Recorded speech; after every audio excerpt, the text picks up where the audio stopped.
Mine. I'm muting everybody so I can start the countdown, you guys.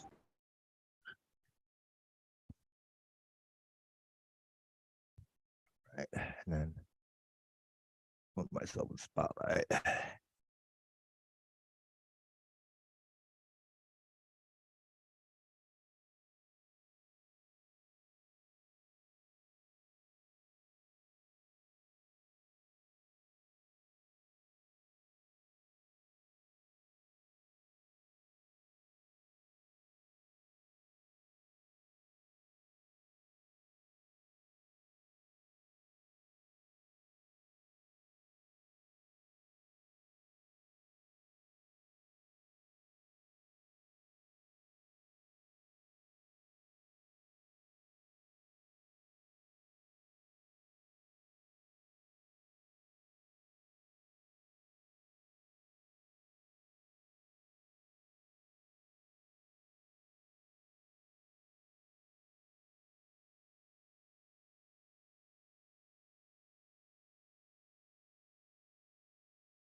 Welcome, folks. We're going to get started here momentarily in about a minute and 15 seconds.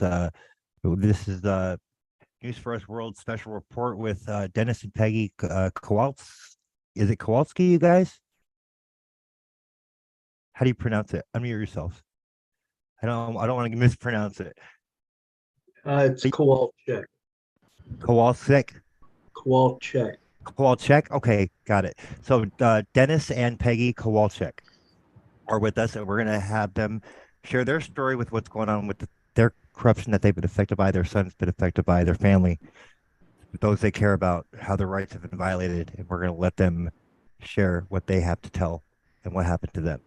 And so we will begin here in about 40 seconds.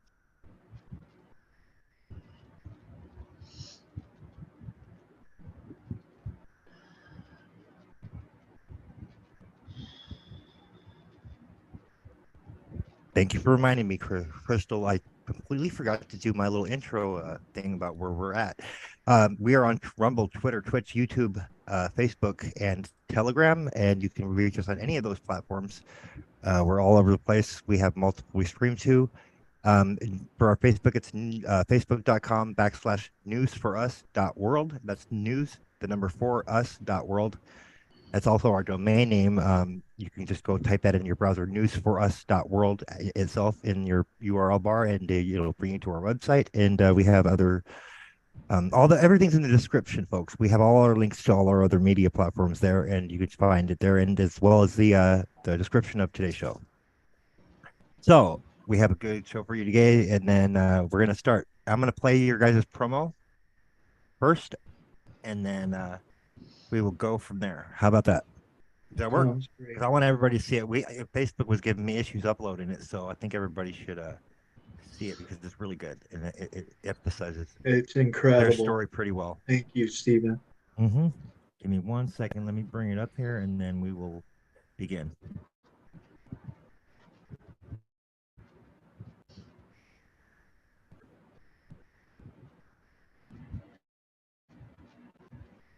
There we go.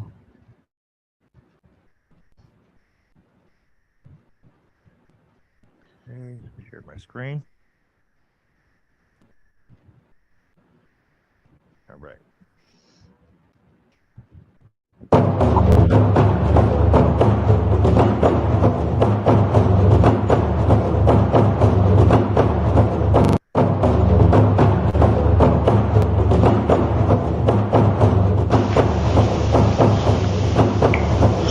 Are you wearing your watch? Hey, I'm glad. I don't have a phone to put on. He's had that watch for, what, almost 2 years, and I never wore it. It's brand new. It's on my 50th birthday. Yeah, 2 years, that's what I was thinking. What did you do all this weekend? Huh? What did you do this weekend? Oh, yeah. Last Sunday I was taking out the trash, and it spilled.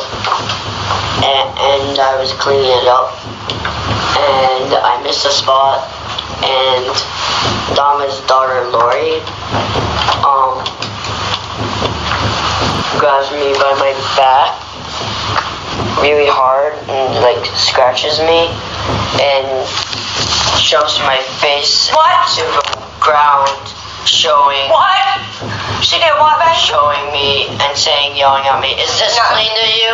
I mean, we need to call police. I'm done. They did already. Who did? The school. Old school. Why weren't we called? I'm sorry, baby. What's going on? I'm trying to get foster care to move me right now. Yeah. Remember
welcome everybody. We have a very special guest with us, two very special guests, Dennis and Peggy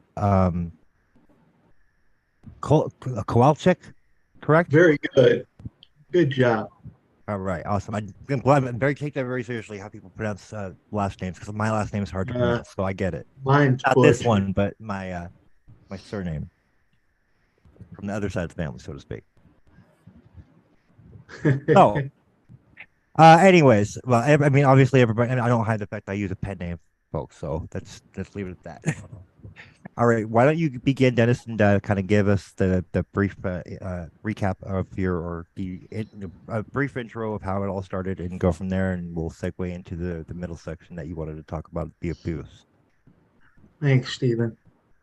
Well, first off, I want to say one thing to the people out there watching tonight, that what you're about to hear, it's very real. This is not a conspiracy theory.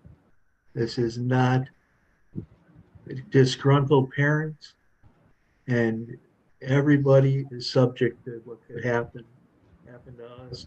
They're subject to it happen to them. No one is safe, regardless of money, status.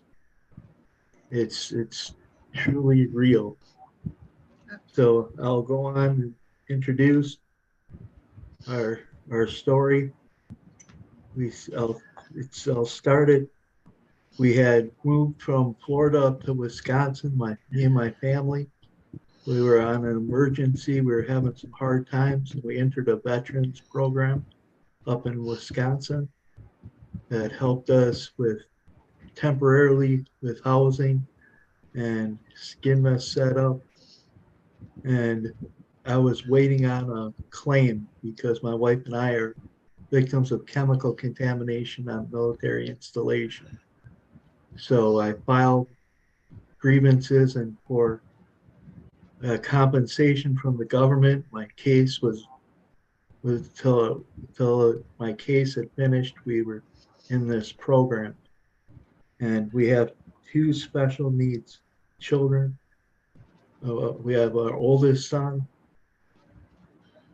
who is autistic, and my youngest son who had a hearing problem. He had a speech problem, which wound up being his hearing later on that we found out. But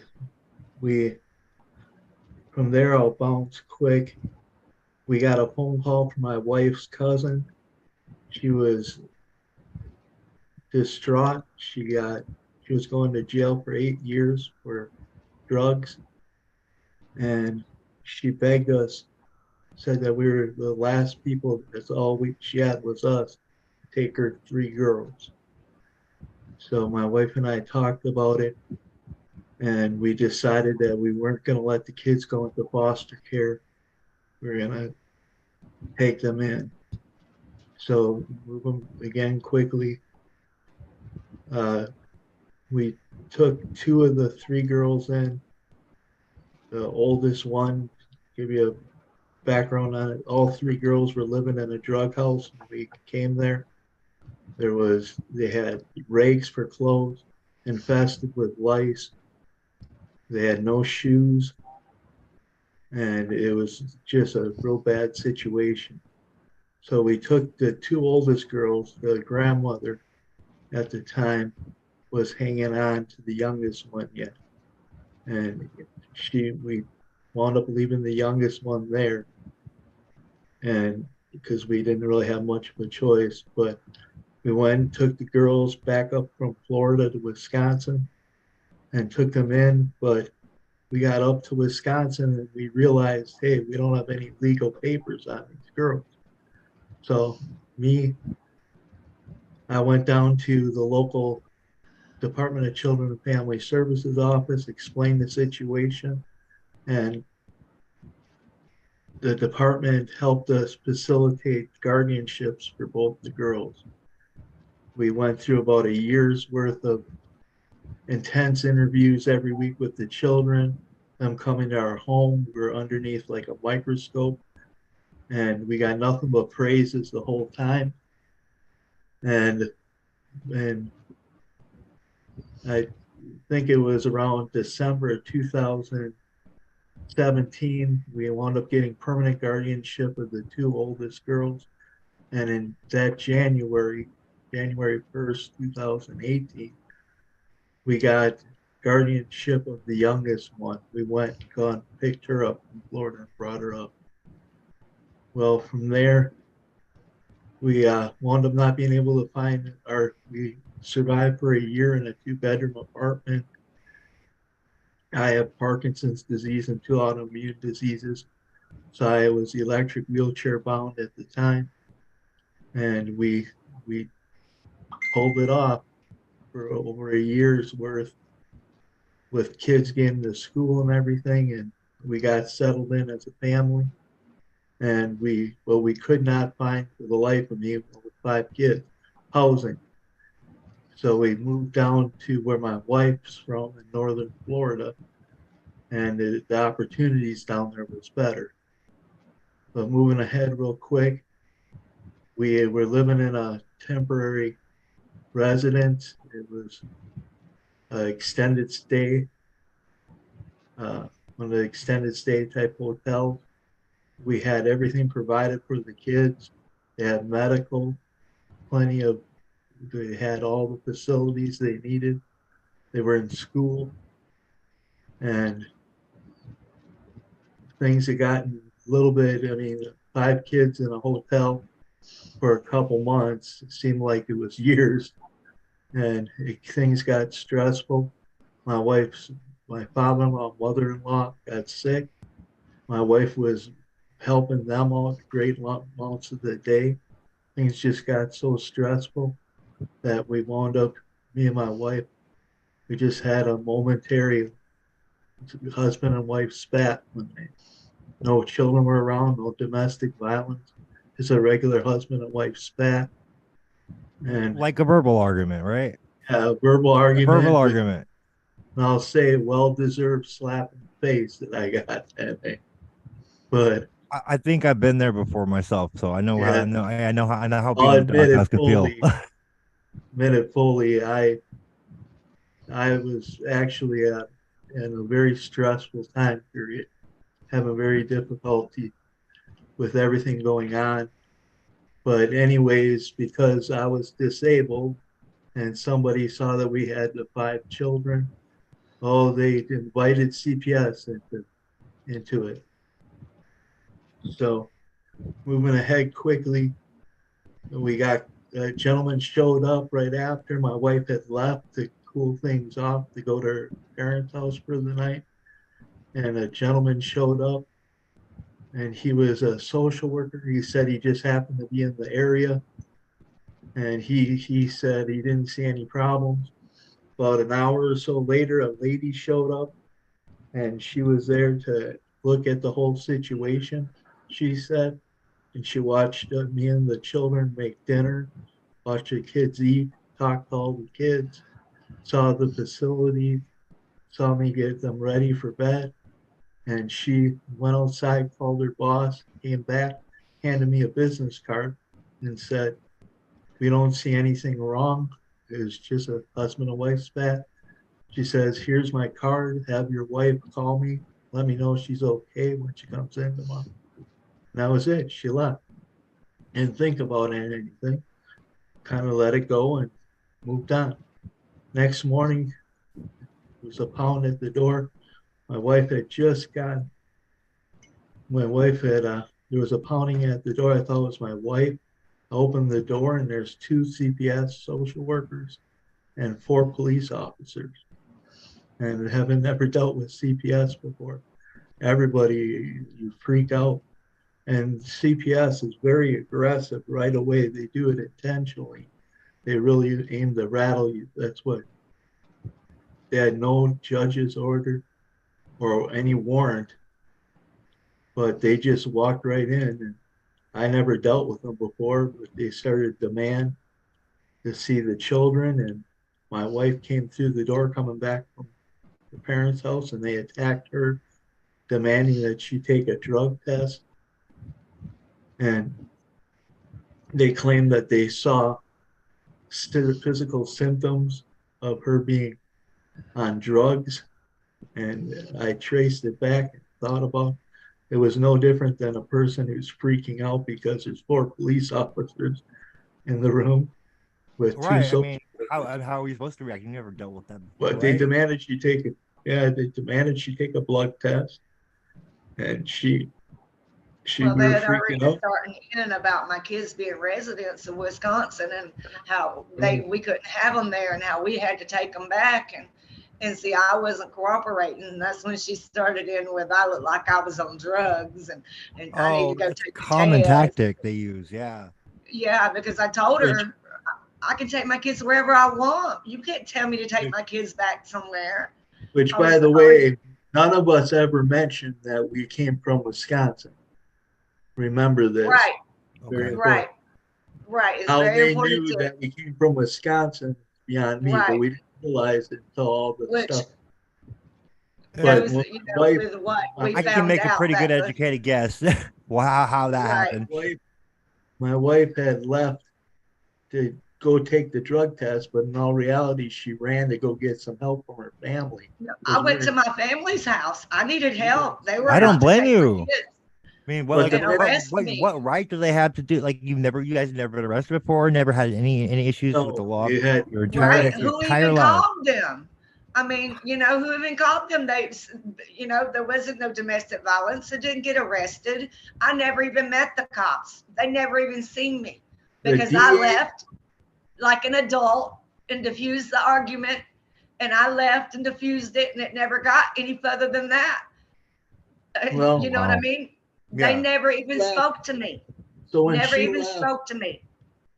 So they when she basically left, tried to discredit you by lying on what they were saying happened Right. after the Yep, fact, where they correct? sent me to do the drug test, where I was supposed to go take that drug test. They got busted like 4 months later for doing for rigging tests. They were in the news. Check They it out. did. Both in Alabama, they sure were.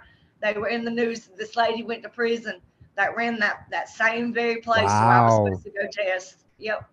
So So when what my happened when wife, that was found out? What happened then? Because obviously they didn't stop trying to come after you, it seems, did they? well, Oh here's what happened. no.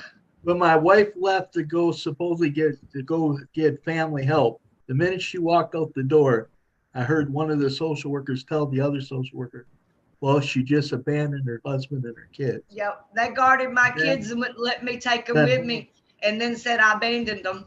Yep. So then they turned on Wow. me and they started telling me that they were going to take the kids if I did not take the kids back to Wisconsin.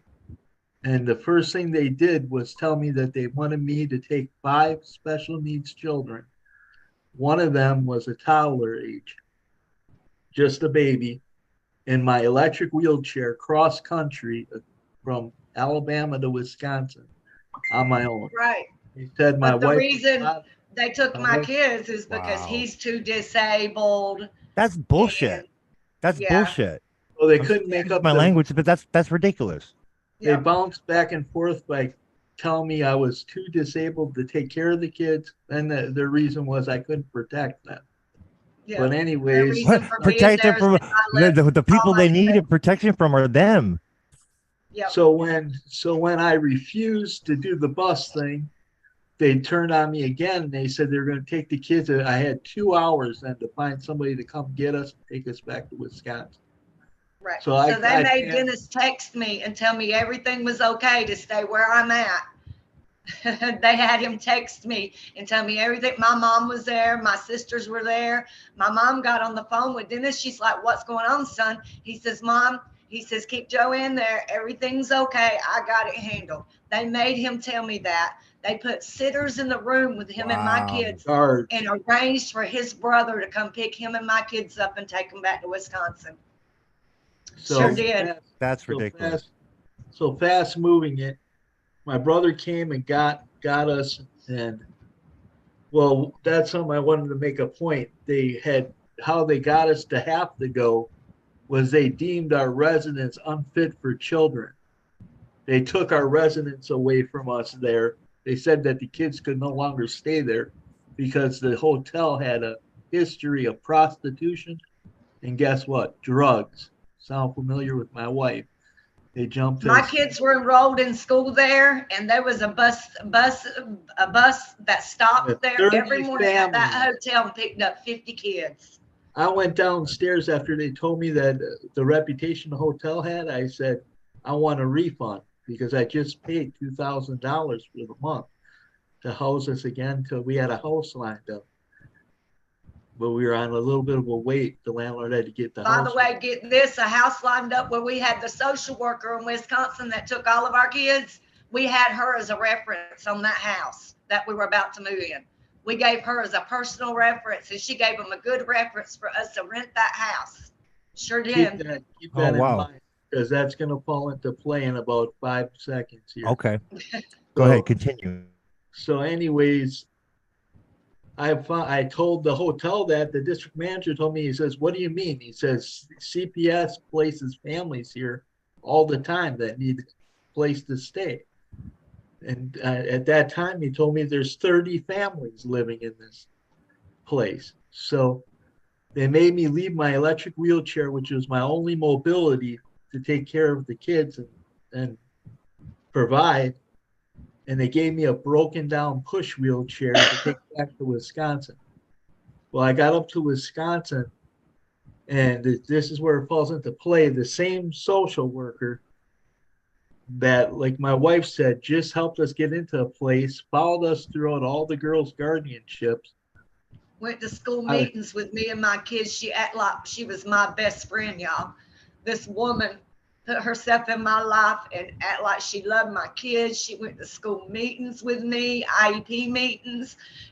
We were like partners in success for our kids. This woman made me believe she was my friend.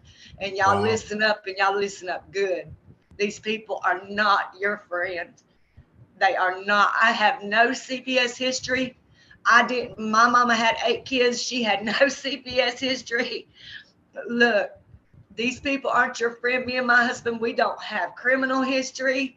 My husband's a disabled veteran. He's a very decorated veteran. He's got college. I mean, let me tell you, nobody is immune to these people. You believe me. I thought, not my kids, not me. Let me tell you, nobody's immune. Nobody. Stephen, I say everybody has an emergency response thing that they do for hurricanes, tornadoes. Mm-hmm. Have one for CPS. I think we're gonna need one. I mean, with how many cases just I've covered in this Tell year your alone, and how kids bad it will I've save seen their life. it is from the evidence. It's a lot more Educate your corrupt than we kids. realize, folks. Trust me. Let the people know there's 675,000 children each year are in foster care. Yep. So that's. And then when you go to save them, when they're being abused, like my sons were, then they want to put you in prison. I mean, how are you a mother and you tell your children all their life you would give your life for them, and then you can't save them from being abused? No. That's not right, folks. That's not right for people to do this to our kids, and to these parents these good parents that love their kids who have only been guilty of wanting to give the kids a good home. I literally rocked my 15-year-old in my arms at visit because he didn't want to live. He wanted to die. And I rocked him like a baby. That's all I could do because they wouldn't let me tell him anything. We couldn't have no inappropriate talk. Sorry. Things get a little bit emotional. No, you're fine. You're fine. It's good to show that because it makes people can connect to that and they see that it's real. My 15-year-old rocking him in my arms. Sorry. And then you have to send them back to those abusers. That is the most horrible thing that I had to ever go through in my life. Locking me away. I can't even begin to imagine what that must have been like. I mean, how much that must have been like, how hard that must have been on the psychological and the emotional level. I mean, well, to kind of backtrack a little bit so we stay, I can imagine people want to hear about. Answer that. Yes, most definitely. A little bit each time. It's totally understandable, and it's good that people see the emotion too. because it's real. It's real. Yes, it's real. These are it's- real people. These are real it issues. is These are real, real it's people These that are real people took affected shit. here. pieces of me, pieces of my life. But anyways, so we got back to Wisconsin, and my own family wound up setting me up with CPS. They put me and the 5 children out on the street. I managed to get my niece to take the 3 girls for a couple days, and I managed to stay at with my 2 boys and me staying at a friend's house. And we only were able to buy about 3-4 days worth of being able to stay with either of them. So at that time, my family, they wound up having their own selfish endeavors. My sister wanted only my oldest boy. She said she would take my oldest boy in and help him. All the rest of us, she wouldn't help. Now, it's important to ex- mention that me and Dennis at this time been married for 20 years, okay? 20 long years. That's a long just time, passed you guys. Our 25th wedding year anniversary. So I But, just wanted to yes. mention that. Anytime you get in any type, CPS just needs a little taste of anything. But the first thing they do is try to separate the husband and the wife. It's divide And and they conquer. did the whole time. But anyways, my family, they would never take all the kids in. I was never invited to stay in with any of them. And they caught me in between paydays. I had like another 2.5 weeks till I got paid. Had $100 in my pocket. Well, We he lost- just paid $2,000 for rent. Yes. So, We just had stocked up on food and everything for the month when they kicked us out. But so my family put pressure on me because I was freaking out to just get some of the kids taken care of. But they tried forcing me to take out a restraining order. And when I went to the courthouse they put me up to the courthouse to get the restraining order, I just couldn't do it. And it just so happens the DA office was right next to the office to take the restraining order out. Of course it was. Of course it was. DA came out, asked what was going on, and I explained it. I mean, I was just not in a very good mindset with everything going on. It just was horrible. But the so DA, it's all over an argument. This whole thing was just Over over a a very disagreement minor verbal argument, which from that what did I can not tell, you become guys never anything. have, and Yes. one time because of the level of stress that's Yes. in So a up to the situation point created Dennis by is them in at the first now, place, isn't it? Didn't nothing they put you in that position to where you had no choice but to like go to that hotel, and then they did use that against you? It seems like. Correct. Right. I mean, we had a house in line. We signed a lease. We were waiting for the landlord to let us move in. The social worker signed as a reference for us, the one in Wisconsin. And to find out, she had checked on our girls. She knew where they were in school. This is all connected. Those two social workers, they collaborated together. We have proof of that to get our kids back to Wisconsin, where they were residents. We just moved from there. But the youngest one, Brittany, she wasn't. She'd only been there 2 months, and I'm the only one that had custody of her, not Dennis. All the kids They were stole legally. my kids, kidnapped them from Alabama, put guards in a room. I came back to the hotel that night. I came back, and this woman bum rushed me through the door. I was so scared. What? I didn't know who this woman was. Yes, big colored woman with dreads. I mean, she bum rushed me, and I ran like hell. When she bum rushed you, like she came charging at you, like she came, I didn't know, like trying to like attack or what? She bum rushed me coming through the door, screaming.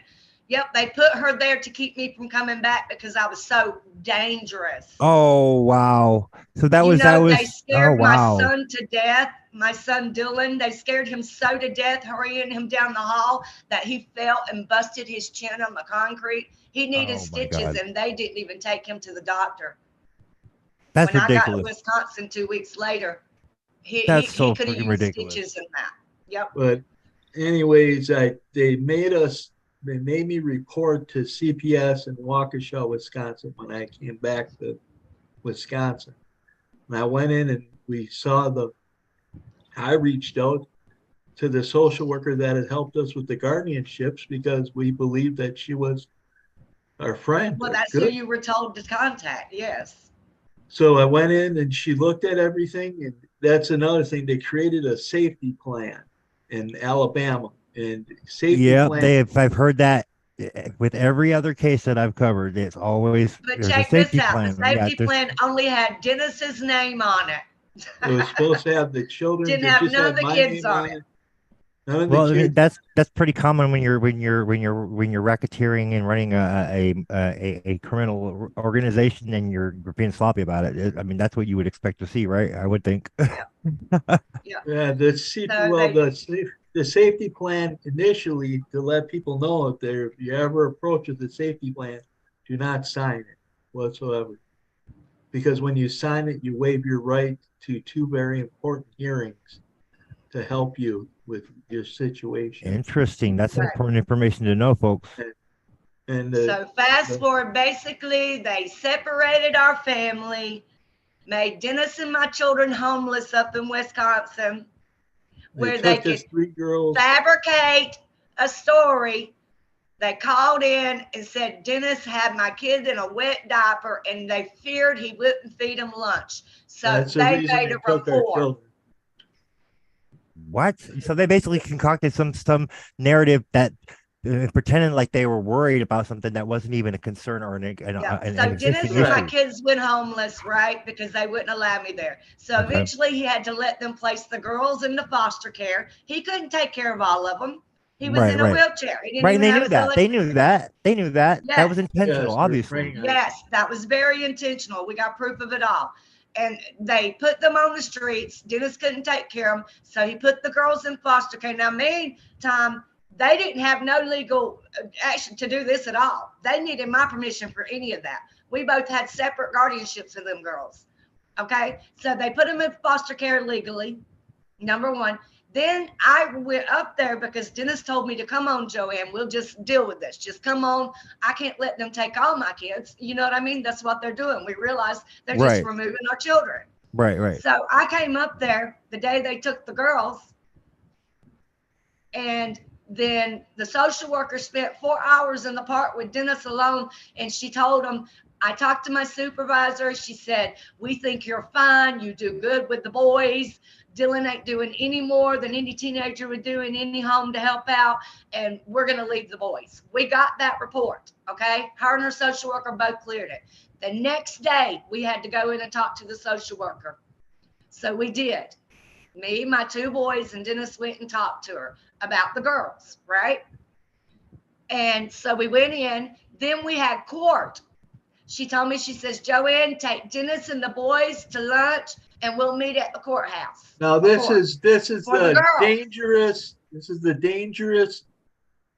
drug now, taking. They're trying to say that I just beat Dennis's butt, that I'm dangerous, I got a DV, I'm a drug addict, and I'm hanging around with a murderer, rapist. Yeah, it just got all out of control. But they let her go with us. You know, it's funny because I've seen that same consistent pattern in all the cases that we've covered. They always. But she told me to take them. They're always trying to smear the parent that they're taking the kids from as a drug addict or as crazy or as something or the other. They always have some angle. And I'm just saying, she told me to take them to lunch. You know, this dangerous person. Go ahead and take them to lunch, Joanne. We'll see you at court. We got back to court. Yeah, that doesn't make any sense. Take them to lunch. Matter of fact, she spent the night with me and the kids the night before. Yes. They let her go with me and the kids. Yeah, they're trying to paint a narrative, obviously. So we got to court, right? And then they told us we couldn't take our 2 boys in the courtroom to deal with the girls' hearing. They said to leave them in the playroom and the social worker will watch them. I mean, we couldn't bring them in the courtroom. Right. And so we did. We went through the hearing. You know, they didn't even recognize I was there. I was sitting at the table with Dennis. The judge wouldn't let me talk. They wouldn't even acknowledge I was there at all. That's ridiculous. Like I was just invisible. Okay. And then at the very end, they said they removed my boys. They took the kids out of the I just place. lost it. I completely just, it floored me. They took my boys. I ran out there in shock. My boys were gone. I come back.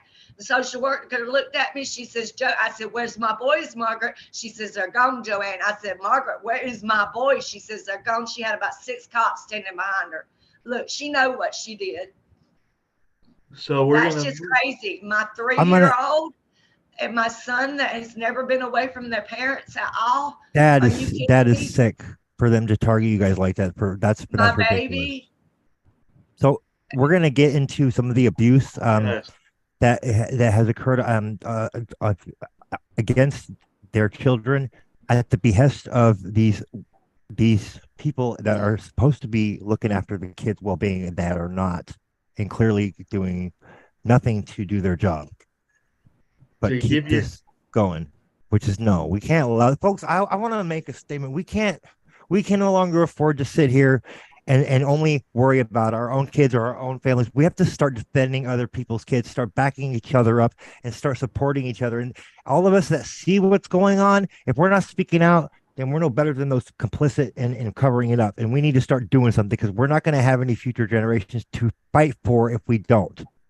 Yeah, Period. I think we gave that great backstory on how an argument got to, all the views that my children came to. You're right, very much so. Well, Stevie, you hit it right on the head. There's tons of statistics out there that tells it. I told you before, I was telling everybody out there, there's 675,000 children in foster care. Well, when you say that to somebody, you're like, wow, 675,000 kids. Well, the reason why this is going unnoticed is because there's 73 million children in the United States. So when you look at that 675,000, it's a number that gets overlooked, and it's covered up because babies are having babies. Yes, and it's so sick what they're doing to our kids. It's disgusting. It's pure freaking evil, if you ask me. It makes me sick to my stomach just thinking about it. Ask you quick, did I happen to give you a copy of my son's intake? Possibly. I got a bunch of different things here.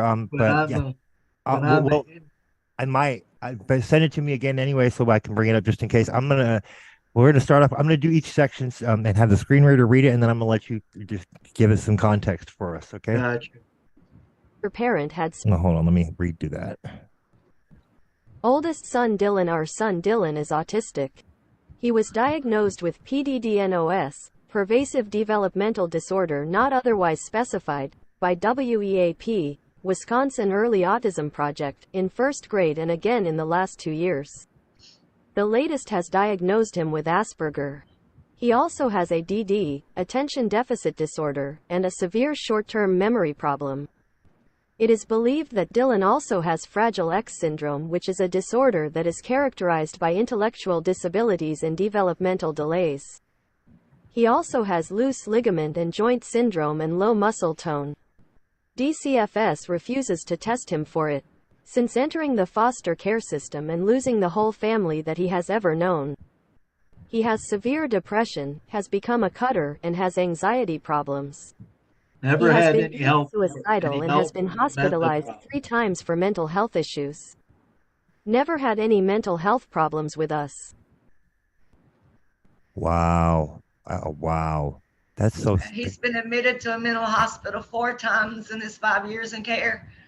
And that's just because he can't deal with the trauma. He can't deal with it.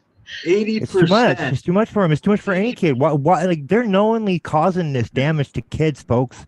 This is the time for us to realize they're doing this intentionally. They're doing this intentionally to perpetuate it generationally, so they can keep making it.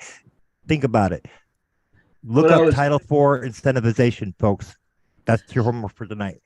That's the answer. That's why they're doing it. It's for the money. We weren't a rich family. We struggled, but we worked hard, and we never received anything. We raised our children with our hard work money. We worked different shifts so we could always be with our children. They've never stayed at daycare or even with a family member. never. I wanted my children all the time. And my children were devastated. You know, they'd never been with anybody else. I was devastated. I'm still devastated. We're all devastated. I can't live life without them. Right. No, it's like how does somebody come in and just take kids out of a home that they've been in for how long? Like how many years? Their whole lives, right? Yes, I named my children. I brought them home from the hospital. This is like criminal what they're doing. Go ahead. I was told I'm go a ahead, fake Dennis. parent. What can anybody tell me? What is a fake parent? What? A fake parent? Because How? all There's those no such boo-boos thing. that were kissed, all those times in the hospital, No, all no, those no. times. My son was very sick. He was a very sick baby. He was very low birth weight and 4 pounds and 3 ounces. And he was very, very sick until a certain age, you know, on top of his autism. He almost, you know, passed away from a virus he had. And he was very, very sick. His lungs didn't develop very good. You know, he's small. And we built our whole life around him. You know, with his autism, we didn't have money for therapies. They cost so much for autistic children. We had to learn to do that all ourselves. We did it through animal therapy. My son was college level in science and animals in 3rd grade. His 3rd grade teacher told him he taught him things. I mean, that was his hyper focus, was insects and animals, lizards and snakes and birds. And he just they have made my son just, he's lost his whole life. Sorry, we're getting off here a little bit. No, that was good stuff. No, it was important that people see that, because that's what's, you know, these are real people that had their lives torn apart by the system, folks. And it doesn't matter, you know, what people don't need. People need to ask themselves this question: why are they trying to divide us so badly with all these different narratives that they're trying to push? Whether it be one side or the other, it doesn't matter. Right now, we all need to recognize that the kids are the true victims here. We need to stop being petty. And I see a lot of infighting in this movement lately, and it makes me, it frustrates me to no end.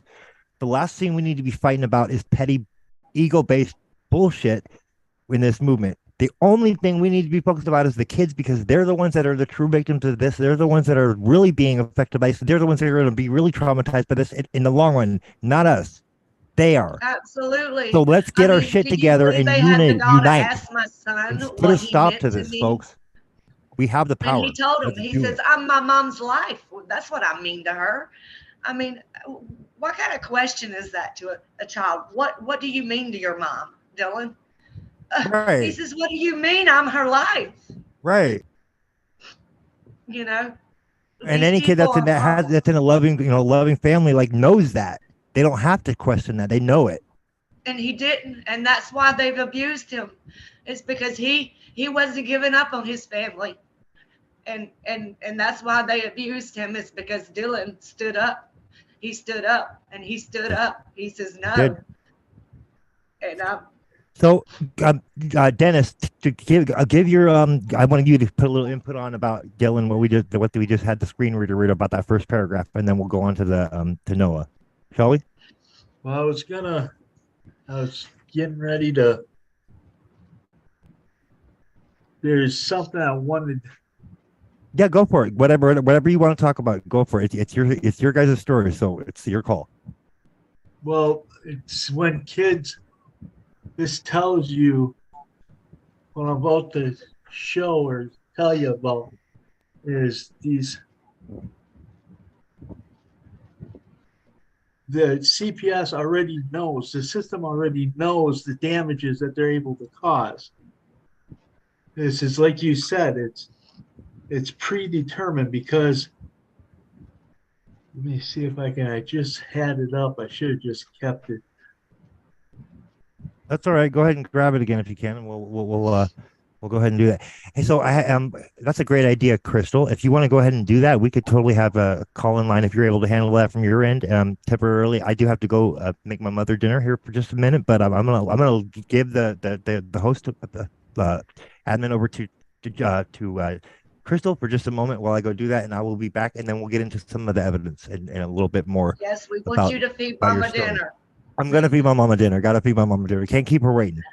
I'll be back in like 20 minutes, you guys. But I'm gonna let Crystal lead the conversation for now, and I think she wants to do a call-in thing. So I think that'd be a great idea. Let's do that. Take your time, Steve.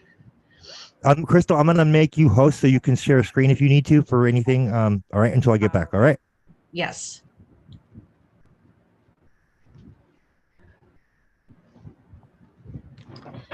All right, guys. Yeah, I got a bit of PSTD going on. I'm 4 days from I'll be back in 20. conference. I'm looking at 20 years in prison. So my emotions are very high.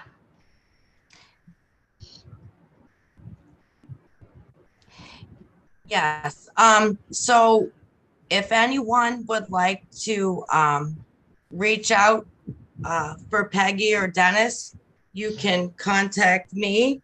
My number is 315-767-3682. Anyone interested in emailing the district attorney, calling the district attorney, we can give you the case number and the details, because we need as many people to flood their lines as possible. Peggy and Dennis need as much support from the public as possible. The more, the better.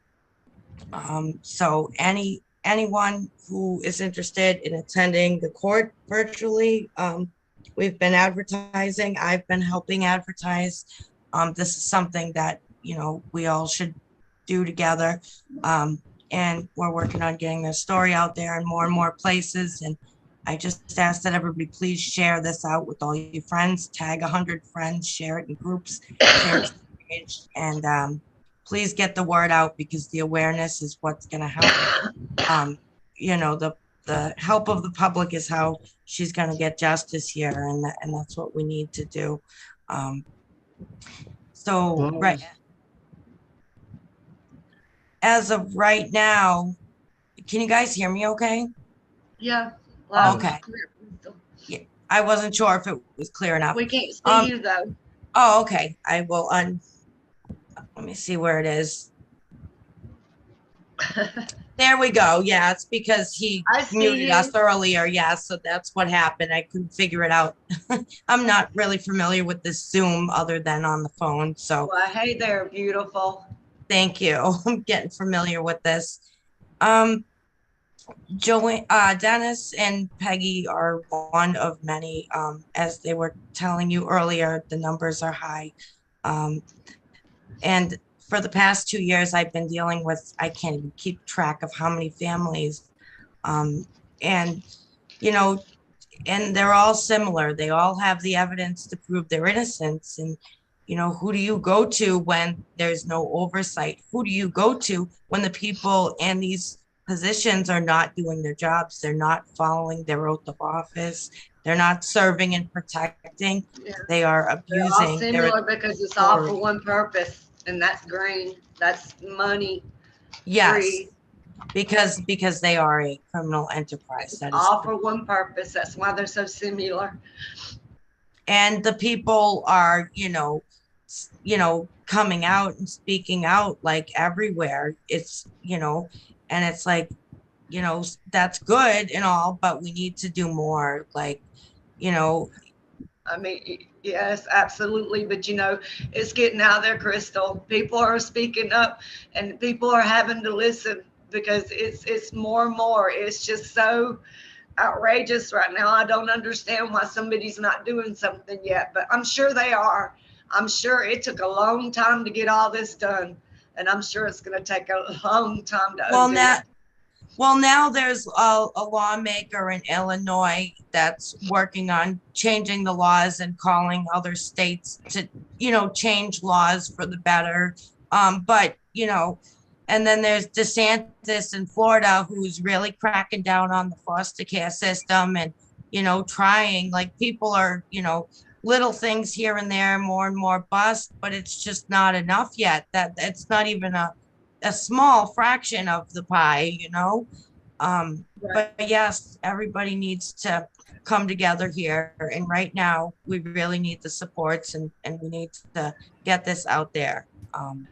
And I personally will be attending virtually, and I will be putting it all over the internet, YouTube, and everything.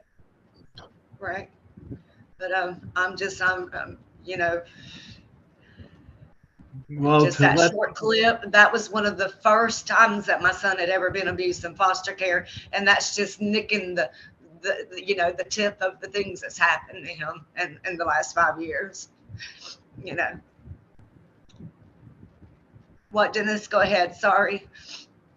Well, I was going to say, to give the people an idea out there just how broken the foster system is. 80% of all children in foster care have mental illness, suffer from severe trauma. And if they don't, then they'll make them have a mental illness, like they did my son. And some of them never heal. That's some never right. do. Some of them never do, Crystal. My son told me, he says, Mom, the worst part about it, he says, I miss y'all so much. He says, and I can't cry no more. He knew the medicines made him not be able to cry no more. Foster children are over medicated more than regular children are in the. You know, they couldn't control them. They couldn't control the sadness, so they had to admit them and then put them on medicine. You know, they use emotion numbing medications because forced parent-child separation is one of the most traumatic experiences for a child. It actually hinders the developmental stages, and it's extremely traumatic and damaging for both the parents and the children. But we need to get into a little bit of the abuse that Dylan occurred and Noah occurred, Dennis, and get into what's going on more now too with the criminal charges and then Dylan being held. I mean, he's nearly 20 years old and the state's still holding him hostage. They won't let him speak to any of his family. They threatened him. Now I want to ask you a question. Now I'm sure I already know the answer, but I'm going to ask it anyways. Did you contact the American Disability Association and the disability rights? Yes, and we've contacted everybody, Crystal. This guardian that claims she's Dylan's guardian, even though he's not incompetent. Dylan graduated high school and he works 2 jobs.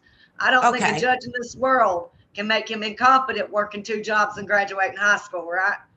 Now, this guardian, she is making all decisions for him. We can't even protect Dylan. They won't let us know 10 feet pole of him, and he has to do what they say. Because Dylan's, you know, he hasn't had no prudent parenting since he's left our custody. So he's a bit on the immature side. He's just doing what he's told, you know. And all the trauma, you know, they've told him that we stole him at birth. You know, I mean, Dylan wants peace. He wants to be able to be normal again and go on with life. And he wants freedom. He doesn't want to be a prisoner anymore. Yes, and he wants them to quit abusing him. So, well, we're passing up on a whole lot of information to kind of fill things in.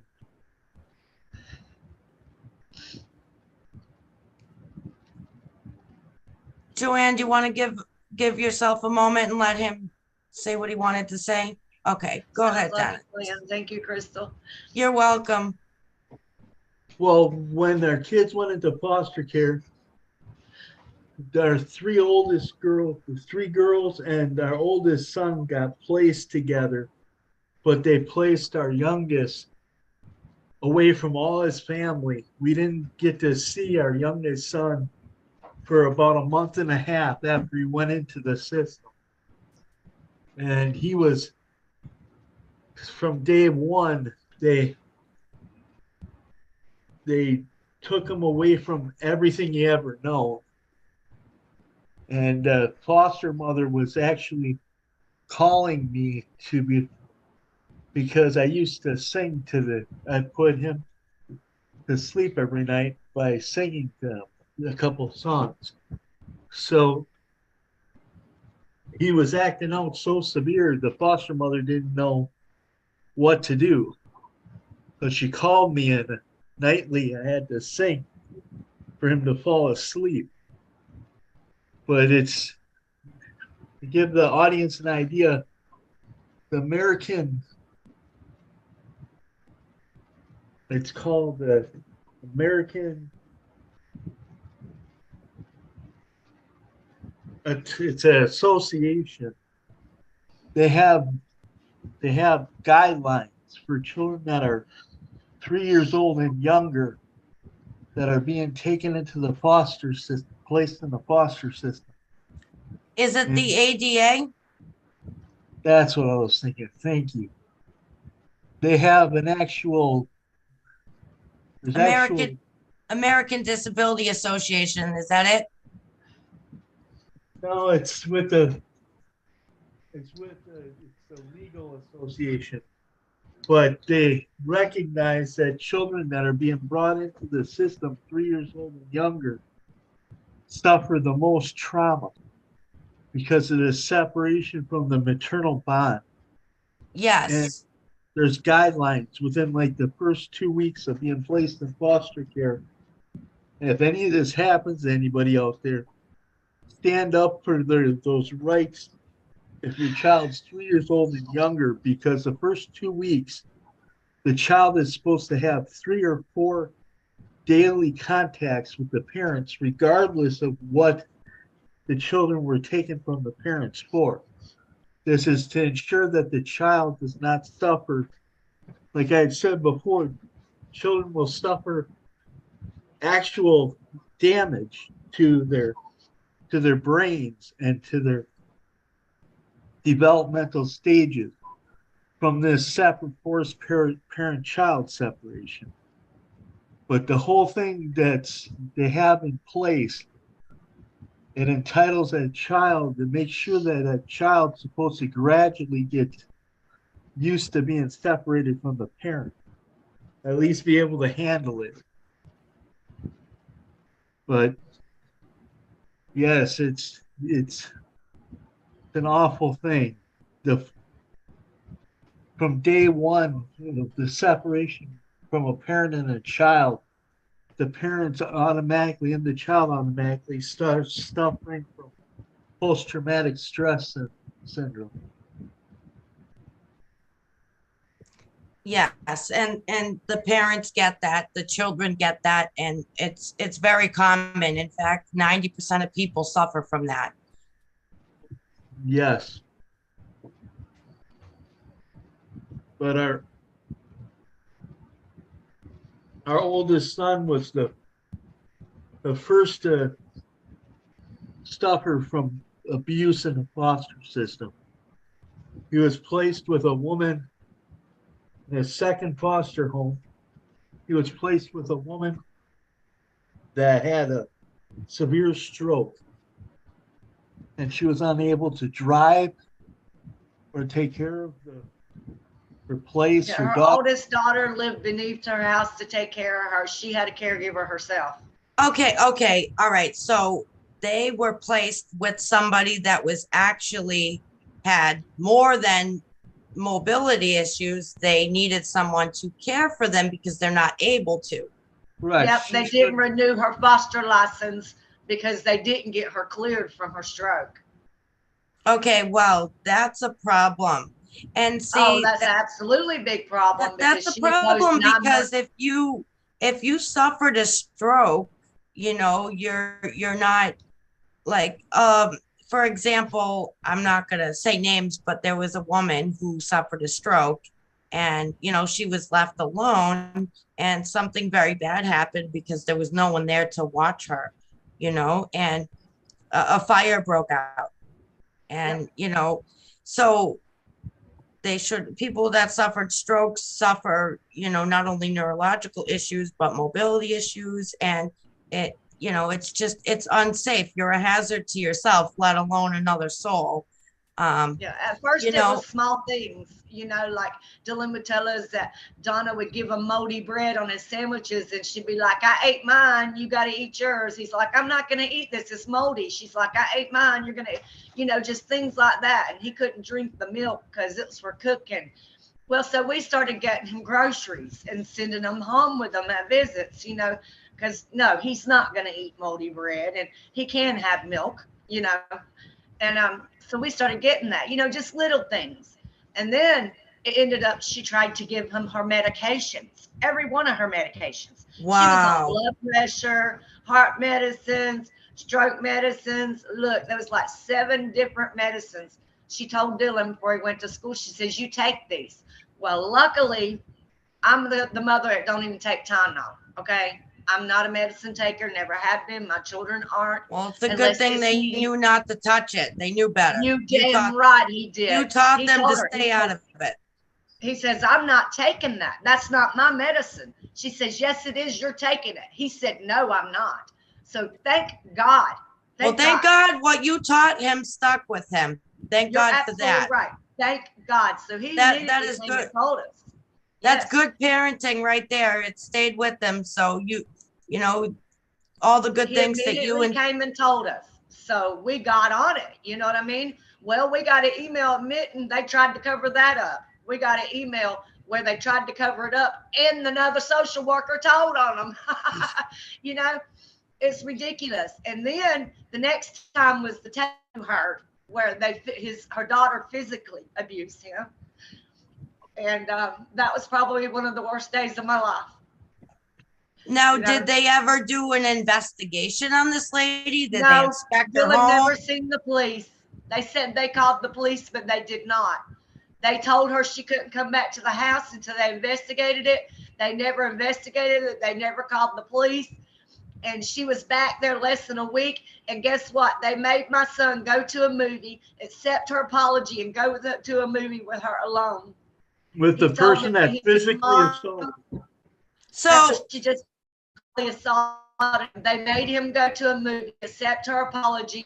And he says, Mom, he says, I accepted her apology. He says, but I told her that's still no reason for you to put your hands on me. I said, baby, you did the right thing. If you want to accept her apology, that's great.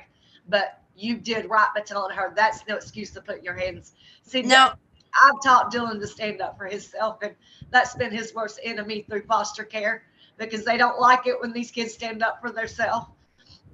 Now, did he ever get removed from this place where they were abusing him?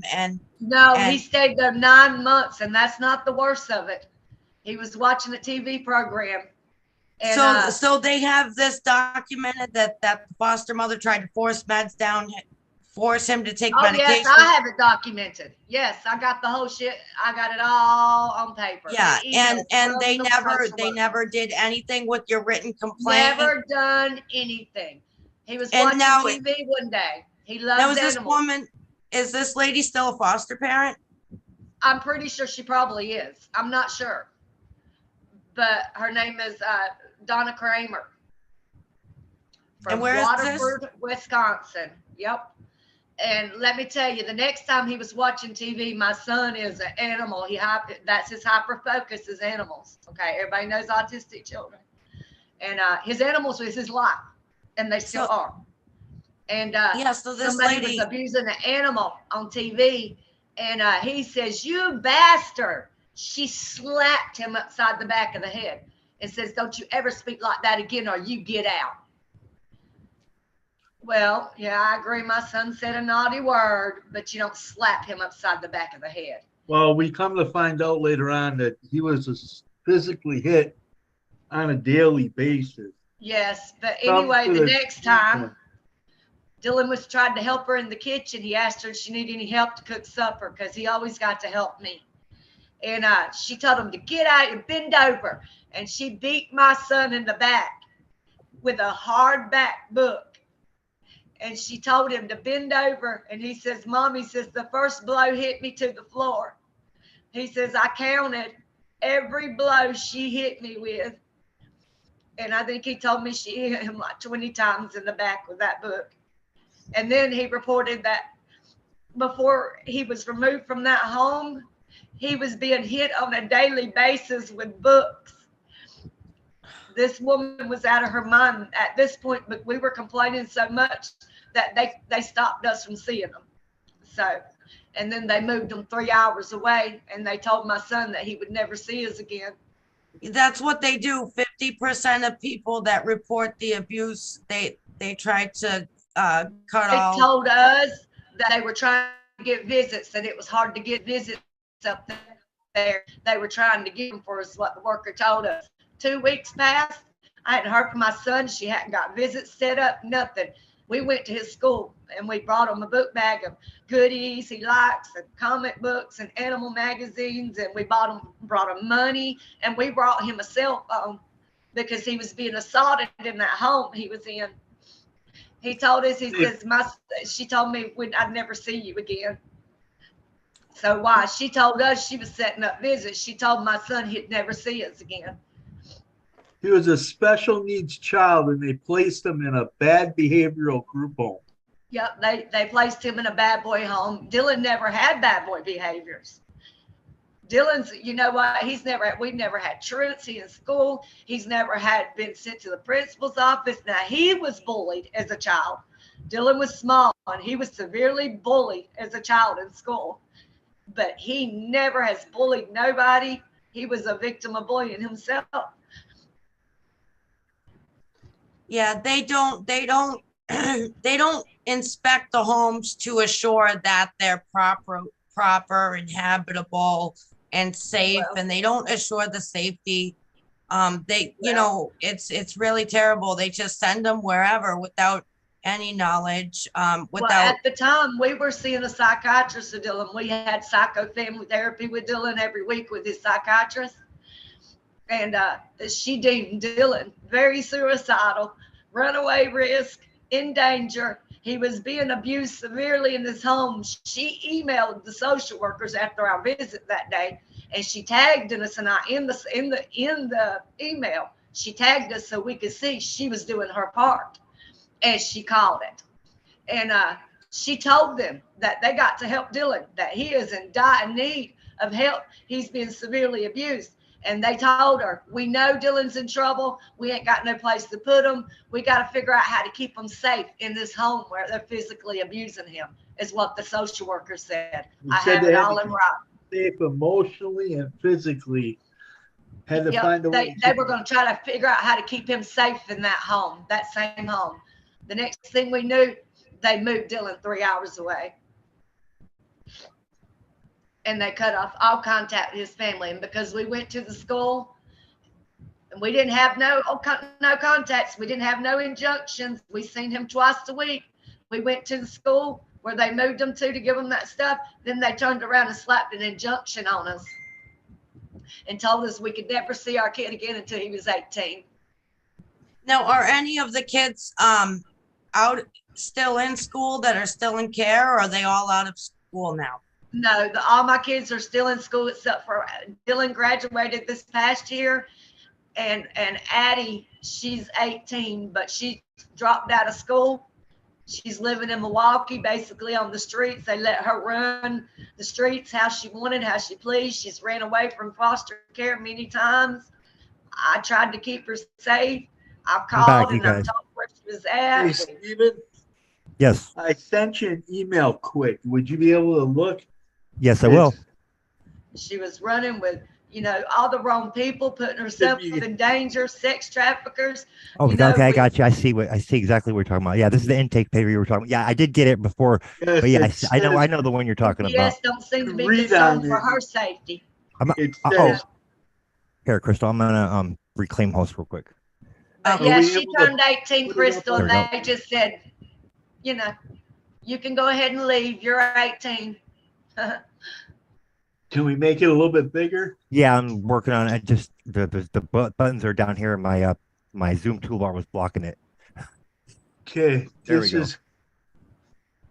this very first paragraph. I wanted to point out to those who are watching: interaction with foster parents, case managers, and other partners. Most of these children need to. It's like kind of blocked a little bit here. It says enrolled here. Let me just zoom it in a little bit for you. There we go. Most of these children need to be Enrolled in early children- childhood programs. enrolled in early All childhood children. programs. All children in foster care have been exposed to some sort of trauma. Their ongoing medical home providers should be knowledgeable about providing trauma information. It goes on down in the lower paragraphs to tell you that they fully admit that your child's going to get mentally screwed up in the foster system, and that they have to continuous evaluation of your child is needed while they're in foster care.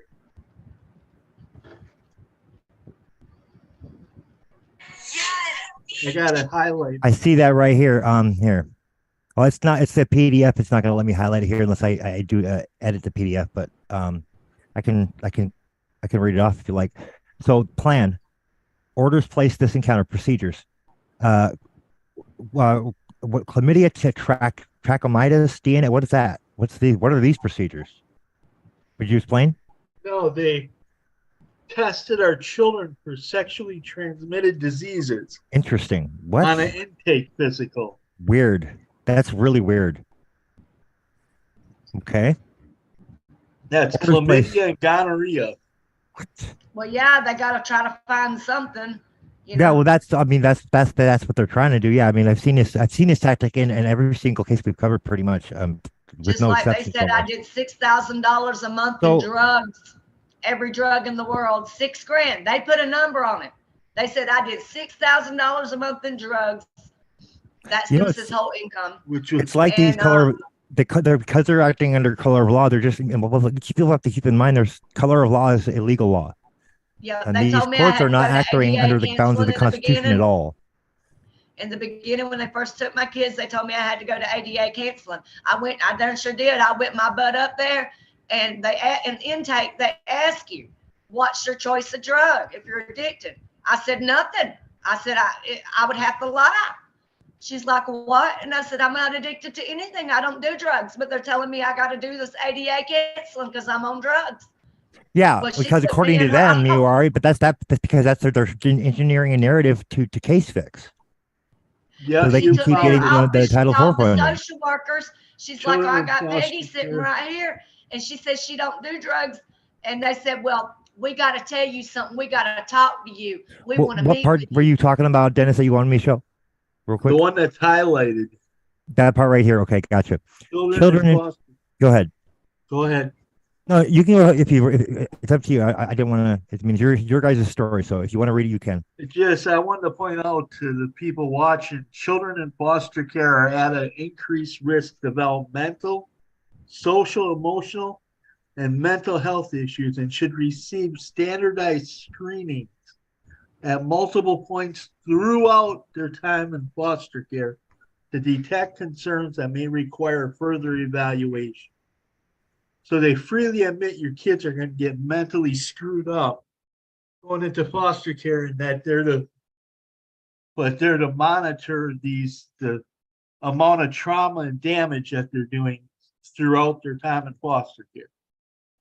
Like I said before, our son never had any mental health problems. It says right here on his report going into foster care, there was no concerns for developmental, emotional, or mental health issues. He was deemed completely healthy and mentally. And where's their evaluation of the result after they did all this? Right there, completed for Dylan. Results of the screen did not raise a concern for developmental, emotional, or mental health issue. A referral was made to primary care provider for ongoing developmental and mental health surveillance. Okay, I see it now. It was right above the highlighted part. Okay, there we go, folks. There you go. So their own doctors admitted that our son was completely fine. So, but he turned into depressive. He turned into cutting himself, was suicidal, 4 times admitted to a mental hospital.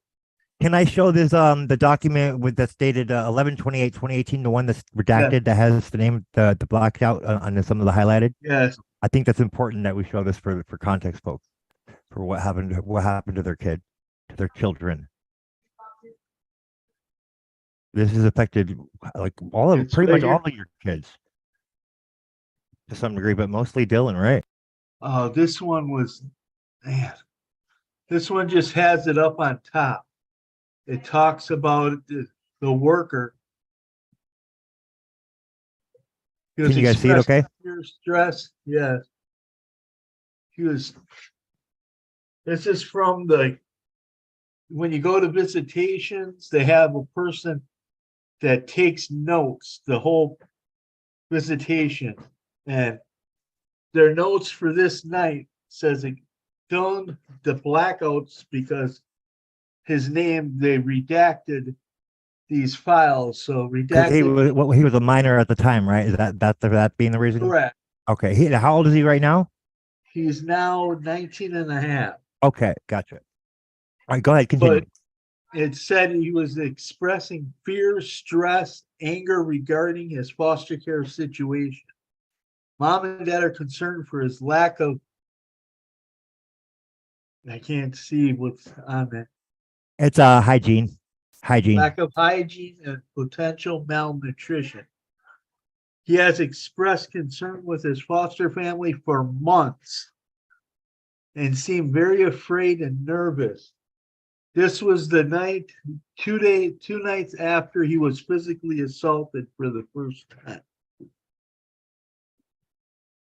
He was physically assaulted for what? He was physically assaulted for the first time. That was 2 nights. Oh, for the first time. Okay, gotcha. Yeah, that note came 2 nights after he was physically assaulted for the first time.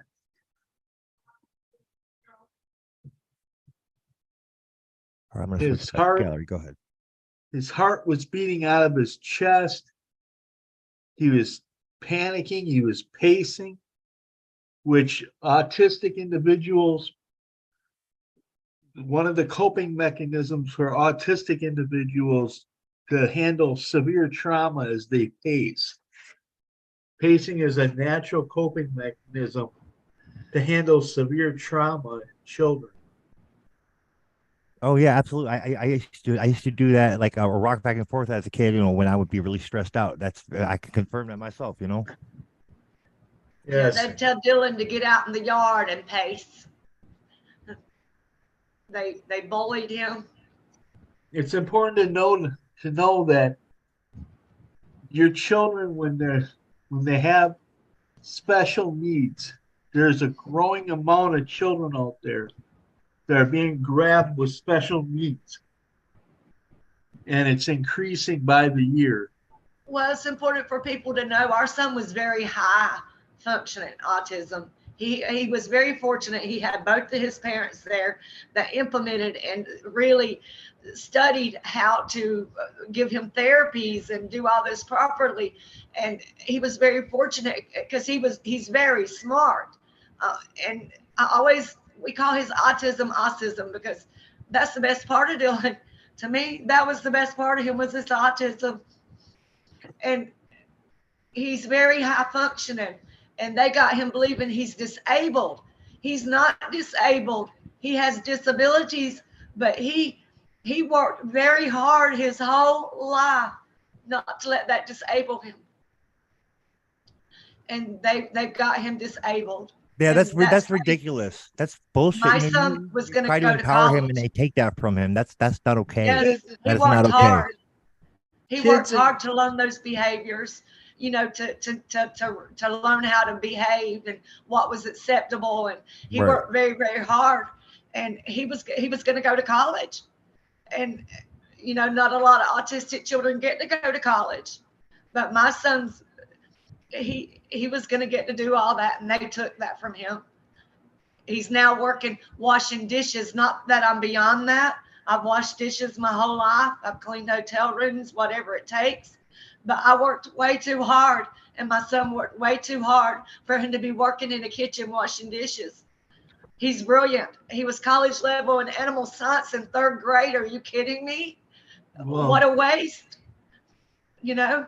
Well, CPS, especially in group homes, Yeah. they lock the children up. There's no prudent parenting. I don't know if people out there need to know the definition of prudent parenting, but it's basically you're supposed to make sure that the children that are in your care as foster parents get to take part in social activities that will advance their development, keep them going in life. But most of these group homes and foster homes out there, they lock the foster children up. They get no socialization, and they get depression and They isolation. put alarms on the doors. My son was autistic. Alarms on his bedroom door. My son was defecating and peeing in a bucket because he didn't want to open that door up. Oh, geez. He was They that much let in him fear. do that. That's not okay, folks. That's psychological and emotional abuse of a child. Yes, he chose to do it in the garbage can. That's unsanitary. That's All to keep the degrading. alarm. He was That he was that much in fear that he felt he couldn't go out, that he didn't want to risk going out there to have to deal with all that. So Well, he'd rather. when you hear That's how the much things that he was went on afraid. in that home, That's you'll ridiculous. understand why he didn't want to go out that door and set off that alarm. Yeah, I That was is so going to ask not right. Stephen to bring that letter up. Yeah, I'm gonna bring that up right now, and then what we'll do is we'll wrap it up because I'm gonna cover this every day up until and then I'm gonna cover your pretrial thing coming up, and folks want to know what is the date and time for virtual court watchers. People want to know. People were asking time and date for the virtual court watchers. They all want to know, so we can post it. God Please, sent us an angel last year, and she's been looking over our son for the last almost 2 years, and we're so grateful for her. I'm so glad that you have an angel. Let me bring that letter up for you guys. Sorry, Crystal, go ahead. I was saying, I'm so glad that you have an angel. We all have angels out there in the world. Lori's our angel. Yes.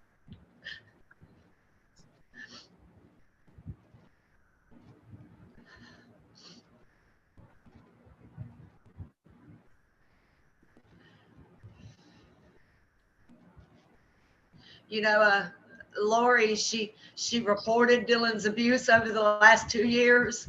She's done everything she can. And she just wrote this letter to the judge for me. All right, I'm going to screen read it for our viewers.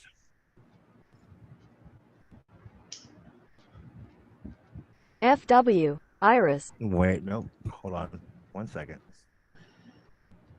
Let me fix that. There we go. Come on. I have to warn people, this is very tough to hear. All right, viewer discretion is advised, folks. So just there's your disclaimer. FW, Iris. Dennis Kowalczyk, DennisKowalczyk6@gmail.com. From Dennis Kowalczyk. Yeah, let's not read that. Hold on. Why is it doing that? That dumb woman just won't do what you want her to do, will she? She will not work with me today. This computer accented lady will not work with me. This is the screen reader. Just like a woman. Not a real person, but it sounds. I swear, I can almost not tell the difference. I can almost can't just FW, with the Iris. accent there. Jeez, cooperate. It's all right. I can fix it. Sorry about that, folks. FW, I don't need it to read ahead, Iris. so let's just go back here. Here we go. Dennis Kowalczyk. Stand up for Peggy Kowalczyk. She is currently being charged I don't with know child why it does abduction that, with but that's okay. Well, I'm just gonna read it, or have one of you read it if you want. The screen reader is not cooperating. It's doing the second page first. I don't know what the heck it was doing. We'll do it like this. We'll do it like this. We'll do one page at a time right here, like this. There we go. FW, Iris. Dennis Kowalczyk, DennisKowalczyk6@gmail.com. From Dennis Kowalczyk. Sent Thursday, February 2nd, 2023, 10:49 a.m. to whimsy.sam.e@gmail.com. That is not doing what it's supposed to do. That's Iris. Okay. All right, let's just do it this way. Why don't one of you two read it for us? Whichever one you think is best. I can start out reading it, Dennis. All right. I'll highlight for you guys, and you guys go ahead and read. It says the state versus Peggy Kowalczyk. Your Honor, I am writing in regards to the state versus Peggy Kowalczyk and would like you to know all the facts in this case on how I became a part of it, as well as my hope that you will find it in your heart to understand the circumstances in which these charges have come about and dismiss them as soon as possible. I was hired by an employer, Carpool, which transports children and adults with disabilities and or those who, without transportation resources, could not attend school, work, appointments. Otherwise, at the time, I was assigned to transport Peggy's son, Dylan Kowalczyk, from his foster home, Todd and Don Davies family, to and from school at Appleton North High School. I developed quite a bond with Dylan. He trusted me and on several occasions came to me crying, begging me to help him because he was being abused, not only mentally. Sorry, you made me lose my place. No, it's all right. I was trying to find it. But You you're want me to good. take over? We're right here, Okay. but severely emotionally. But Yeah. severely emotionally. This is, at this time, a 17-year-old boy, very traumatized over not being able to see his family, Peggy and Dennis, and sibling Noah and cousins. He was told that they were very bad people and had kidnapped him at birth. He could not have any contact with him because they would harm him. He desperately wanted to have contact with them, but was not allowed. And at any time this was mentioned to his foster parents, the Davies, he would be punished. Contact numbers of his extended family were taken from him and destroyed by Dawn, the foster mother, ripped up right in front of Dylan. The following things were told to me by Dylan. The Davies had two foster boys around Dylan's age who could not share a room with him because the foster parents told them Dylan would rape them, in which they installed cameras in bedrooms and bathrooms and recorded videos of Dylan as any normal male does, masturbating in bed, and then showed these videos not only to two other foster boys, but also to extended foster family members, including two young grandchildren who were then encouraged to call Dylan Dillywhack. By the way, this sounds to me like child pornography. There's Dylan Yeah, nothing had- more than that that. sounds very, very much like that to me. I don't know what the heck, business they have It doing sounds anything This more like man that. than should not have children pornography. in his home. Dylan had two pet lizards which came with him when he arrived at the Davies household. Now, He those had- are his therapy lizards. Dylan, Yes. he intubated one of those lizards and he'd had it for 3 years. He caught a common house lizard from Florida. He mated them and he intubated their egg and hatched it. And he brought it to Wisconsin. And at this time, he had that lizard for 3 years. That was his best friend. That lizard, as far as I know, is still alive. I mean, he's so old. Raptor is his They were name. listed, They threatened they're to make him listed eat as them. they're listed as Who legal. does that to a kid? Who mentally abuses a kid, emotionally abuses a kid like that? Because These people are oh horrible. wow, that's just so sick. Who does that? That's freaking evil. They were actually they were legally emotional support animals. The Davies would constantly tell Dylan if he didn't listen to them, they would cut up his lizards and fry them in a pan, and he would be made to eat them. This terrified Dylan, as they were the only things he really cared about in life after losing everything he has ever known. During this time I transported him, he threatened suicide numerous times, for which I am a mandatory reporter and reported this to my boss at the carpool, the school teachers, resource officers, CPS, CASA workers, and the foster parents. Yep. Reported to all these individuals whom had him placed. They did nothing but turn it around on him and had him placed into the hospital for a psych eval. Also during this time, Dylan decided he would like to explore his sexuality and became a transgender, then going by the name of Iris. what I wanted to point out here was I believe that they had forced our son into suppressing himself as a male because they made fun of him. Well, read on, They Dennis, and they Lori's psychologically story will abused tell it. him and continue, like it looks like they gaslighted the crap out of him to make him feel like that, or even Well, like, but read on, regardless, Dennis, and Lori's story will tell it. nobody They has the call right him, to do that to a kid. That's yeah, they bullshit. call him Mrs. Dillon and wow. and You stuff know- like that. And then when he decided he wanted to explore that possibility. They psychologically abused him intentionally, knowing what they were Yes. doing. Yes, intentionally. Can you guys hear me? Yes, we can hear Now you. we can. Okay, well, I'm putting this together and it's looking like, okay, that report you were going through earlier where it says, where they tried to downplay it, saying that it's protocol to check children for STDs and chlamydia. No, it's not. I know it's not. No, it's not. So No, definitely not. Now, did they say he was raped or molested? Because this is learned behavior. Let me tell you something. Here's a weird story, okay? Now, you're talking 3 years after the fact when they come after us for abduction of Dylan 2 years ago.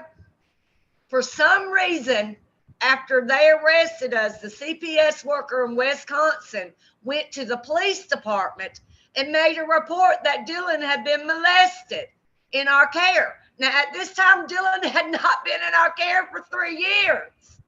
Okay? I have no idea. This detective called my husband and said that he was investigating Dylan's, that Kimberly Dugson, his worker, had reported he had been molested in our care. Dennis is like, what are you talking about? He hasn't been in our care in 3 years. Now, we never knew why she did that, but I'm sure there was a reason for it. Now, we don't know everything that's happened to our son in care. We couldn't possibly know everything. Mm-hmm. And I bet you he hasn't told everything, but I'm willing to guess that a lot more horrible stuff has happened to him than any of us know. Right. I mean, just look at how they, just from what we do know, how they've like psychologically abused the poor kid, and like who does that? Who bullies a kid like that to make themselves feel bigger? That's evil. That's freaking evil. I don't care. Autistic. I don't care who you are. Nobody has the right to psychologically and mentally and emotionally abuse a kid like that, to gaslight the shit out of them, to make them feel like nothing, and then be the cause of the reason that they feel that way, and then try and use it against them and make them feel and make them want, like, who does that to a child? Dylan did not know I wasn't his biological mother. He was almost 15 years old for no reason. Now there's no other mother. I'm it. Even his biological mother, I'm it. I'm the only mother that's ever held him. I named him. I brought him from the hospital. I did everything but push him into this world. I cut his umbilical cord. God made Dylan. His mother brought him into this world by God. But they brought him into this world for me to be his parent. And let me tell you, my son is who he is, who God made him. And if he's watching this, I want him to know straight from his mother's mouth, God made you, whether you're Dylan, you're Iris, whatever you want your name to be. It doesn't matter. You are still who God made you. I love you no matter who you want to be, who you are. I've always been behind him his whole life. You know, I bought my son a baby doll and a stroller. I was the type of mother, my son wanted a baby doll with a stroller, he was going to have it. And he darn sure did. He pushed it around. He grew out of it. Look, I've always allowed my son to be who he is. And I know he hasn't forgotten that. And I just want to reach out in case he sees this. And I want him to just remember, can't nobody break this bond. Ever. Ever. He knows that. Yeah. I'm with him every step of the way, and I will never give up on him. He can be Iris, he can be Dylan, but he will always be my child that God put here for me to raise. And I will leave this earth doing that.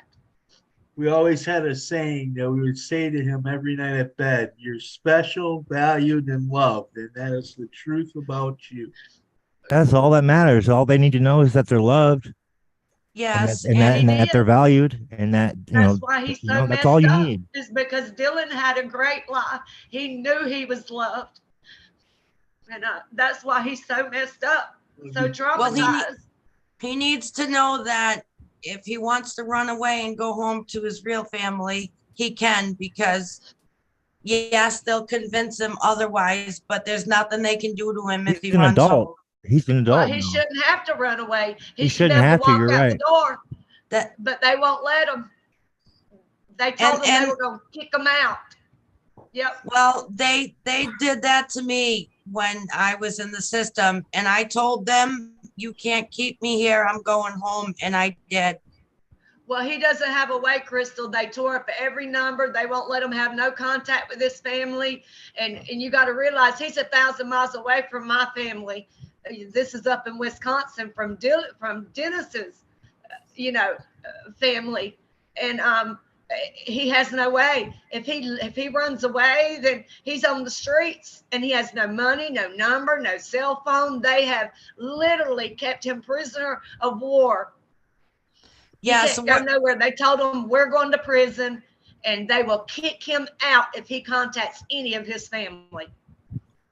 I have a text conversation between him and my friend Lori, this angel that God sent us to help us with our son.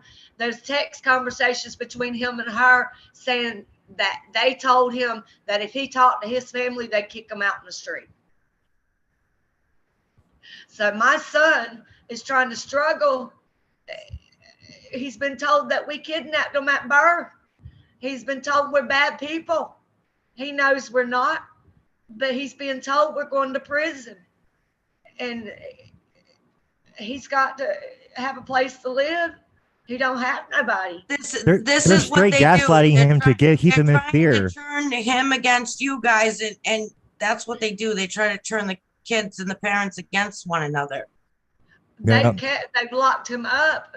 I mean, I know in my heart they have never turned him against me. He said They're trying to keep him in fear is what it is, so he's scared to do anything. It's yeah. fear. They use fear to try to control you. He's very mixed up, and he has a lot of trauma and probably a lot of anger. I would imagine, yeah. After having been through what he's been through. He didn't even know we weren't his parents. Dylan, he had autism, and he was very sickly, and we were. They told him that out of their mouths to use it to their advantage. Oh, that's so evil. It's because they're trying to erase the parents, and that's we were almost terrible. there. We were going to tell him, because he had disabilities. We had to use baby gloves, and we were almost there with him. He was almost to the point where he could understand and be able to deal with it together. And when they did come in and interfered, they told us we had 30 minutes to tell him we weren't his parents. I said, I'm not playing. You ain't getting me to tell my son that. Well, and I didn't. I never participated. Go ahead, Dennis. So quick, the audience is being left, kind of the dark. Okay, go ahead and fill them in real quick, and then we'll wrap it up for the night. And I want to do another one tomorrow, and then all the way up until your pretrial, and cover all of it. Okay, and see what we can do to get the traction going and get you guys some help. We need court watchers, folks. Virtual court watchers for the 8th. And what is the time, folks? 1:15. Okay. On the 8th of February. Okay. And what time zone? Is that Central Time? Central Time, I believe, correct? Central? Yes. Okay, cool. And I posted it in the comments if you want to. I already grabbed it. I'm going to add it to the description after the live. I had all that info, the phone number and everything, Crystal, and then I misplaced it. I got to get. No, we got it. We got it. Yep. We got all of it. We got it. We're on it. And she's got you. Let's can we go ahead and fill our viewers in real quick, Dennis, and then can we wrap it up with that audio clip you guys sent me earlier that we used in the promo? Maybe that works for you guys. That works. Well, when we made the big stink about our oldest son Dylan in foster care, they for some reason ordered our children. Well, I know the reason they ordered our children's birth certificates is they needed those to start moving towards termination of parental rights and starting to get the kids taken into the system.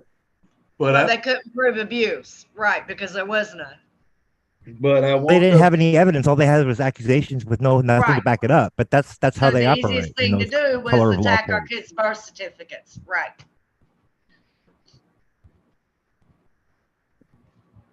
Go ahead, Dennis. Continue.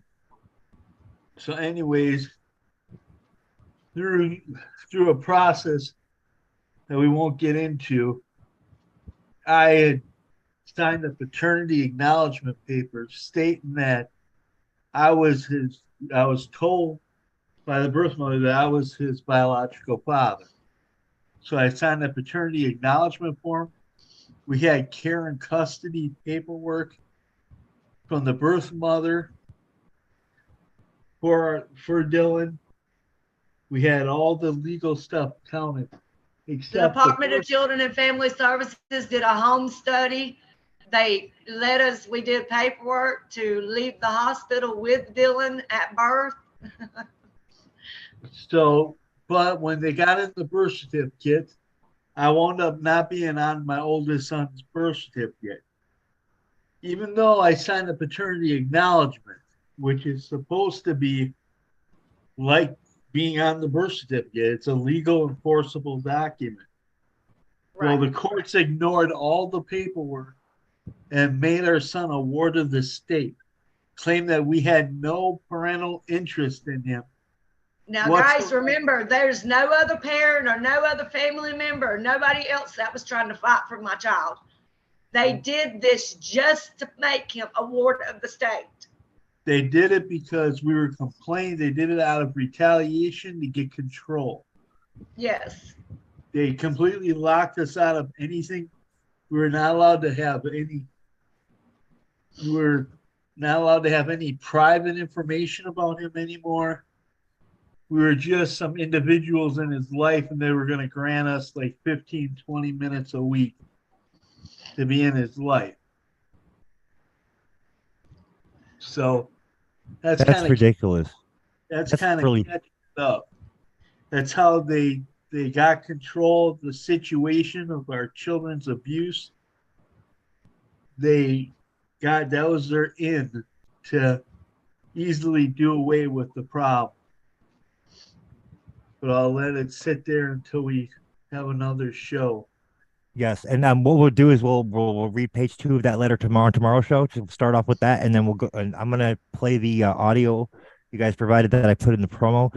I'm sorry, folks. YouTube or Facebook was giving us a hard time of trying to upload that. I'm gonna upload it though for sure. Anyways, once I get this wrapped up, and then we'll just use that promo for tomorrow's show, and then we'll go continue from there, folks. Thank you so much for sharing your story and getting it out there. I think it's important that everybody share what's happened to them, because these are real people, folks, that have been affected by real corruption. Thank you, everyone, for being patient. This is such a long story. Agents of government. Yes, it's here to protect and serve us and serve the people and work for the people. But in reality, they're not doing that at all. They're doing the exact inversion of that, folks. And we need to be mindful of that and that they're the true victims. I'm sorry, folks. Go ahead. Well, I just want to state one more time that no one is safe from this. It doesn't matter how much money. No one's immune. I don't care who you are. It doesn't matter how popular you are. You could be the Sarah Palin and Megan Walsh. I know I'm not perfect, but I thought I was the perfect mother. I really did. Like I said before, you have a special routine for tornadoes, hurricanes, special plans. Create one, a special plan to protect your rights if you ever run into this situation. Yep. Because it can blindside you at any time. We all need to start becoming active participants in educating ourselves in not only legality and law, but constitution and common law, and start being critical thinkers again, folks. That's what we've lost. That's what we've lost at this point. That's why we're here in this position. We need to fight for these kids. Anybody wants to speak to them, talk to my mom and daddy. You don't care what it is. Just talk to my mom and daddy. It's just crazy. I know. It's so sad. It's so sick what these bastards are doing here. All right, thank you for sharing and for joining us here today, folks. And Thank you for I'm having looking forward us. to getting the other half of your story and then helping you guys all the way through your pre-trial, because I want to get this shit out there to the Thank you masses so because much, they're Steve. clearly Thank you, Crystal. colluding. Listen, Anytime. Please, We're here to help. Please call I- the number, email for support. Go ahead, Crystal, real quick. oh, all right, guys. I don't know if you can see me and hear me. Okay, I got it back. I can see you and I can hear you. I will be brief. I just want to say that Peggy, excuse me, and Dennis have been fighting for families for 2 years while putting their own problems aside. And, you know, they need the public, you know, they need everybody back in return. You know, they were there day and night for everyone, fighting for you. And we just ask that you come and return the favor. And, you know, it's called mutual equality. You know, it's their turn to put their You know what it's case also called? Paying it forward.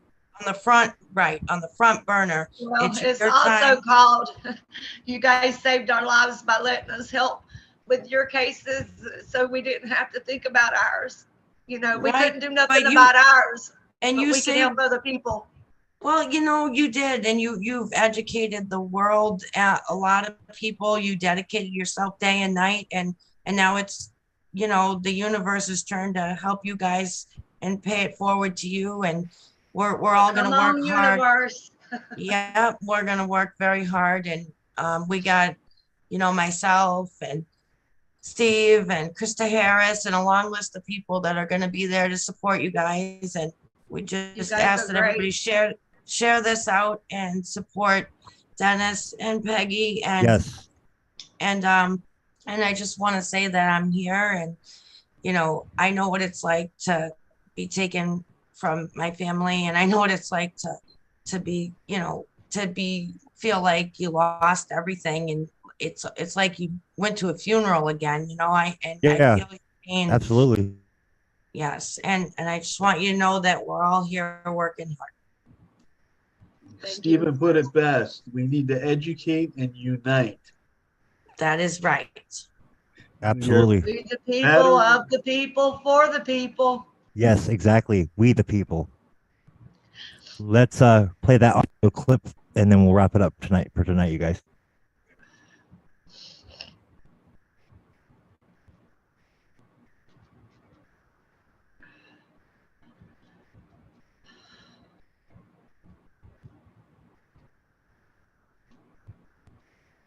I'm glad. I don't have a phone to come on. He's had that watch for, what, almost 2 years, and I never wore it. It's brand new. It was on my 15th birthday. Yeah, 2 years, that's what I was thinking. What did you do all this weekend? Huh? What did you do this weekend? Oh, yeah. Last Sunday I was taking out the trash and it spilled and I was cleaning it up and I missed a spot and Dama's daughter Lori grabs me by my back really hard and like scratches me and shoves my face to the ground, showing She did what, baby? showing me and saying, yelling at me, "Is this clean to you?" I mean, we need to call the police. I'm done. They did already. Who did? The school. Old school. Why weren't we called? I'm sorry, baby. What's going on? I'm trying to get foster care to move me right now. Remember last week when we asked Dylan what he thought if he, because we have all had concerns about how things go for him there, right? And he said he thought he'd just as soon stay with Donna. Donna's started moving. And he said, Donna, Until you even on go his home. way here today, he said, Donna's very, very kind. He said she's very, very nice. But there's a lot of issues there that don't make it not a good match for him. And today he said he would like to move to a different home as long as he can bring Raptor and as long So what as he happened can- with the police? She physically assaulted him. Yeah. What did they say, Dylan? Don't know if they finished. house. Okay. The police didn't come to the house? No. What happened? I didn't even know the police was called. I'm not sure either. This is what I know. Dylan waited because he didn't want to cause a stir with Donna and her daughter. He didn't know if Well, he's they would afraid of retaliation. Exactly.